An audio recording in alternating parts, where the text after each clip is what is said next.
তো গাইস আজকে তো আমি বাড়িতে বানিয়ে ফেললাম এগ চিকেন রোল। তো সেটা কি করে বানালাম সেটাই তোমাদের সাথে শেয়ার করছি। তো তার জন্য আমি এখানে নিয়ে এসেছি একটা বড় দেখে শসা, দুটো কাঁচা লঙ্কা।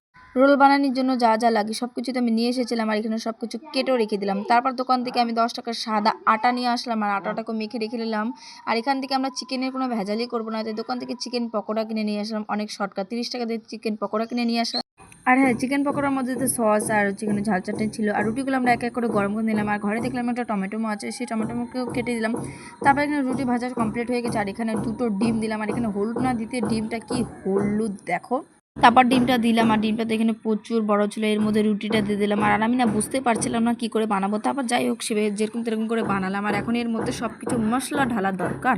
তো প্রথমে শসা কুচি দিলাম, অল্প করে শসা কুচি দেওয়ার পর দিয়ে দিলাম টমেটো কুচি অল্প করে। তারপর দিয়ে দিলাম পেঁয়াজ কুচি, পেঁয়াজ কুচির পর একটু দিলাম কাঁচা লঙ্কা কুচি, লবণ দিয়েছিলাম আর চিকেন পকোড়া দিয়েছিলাম। তার মধ্যে এখন ঝাল চাটনিটা দিলাম আর একটু সস দিলাম। তো তারপর তো রেডি হয়ে গেলো আমাদের চিকেন এগ রোল। আর বাড়িতে বানালে একটাই সুবিধা, ভরে ভরে সব কিছু দেওয়া যাক। তো চলো খাওয়া যাক।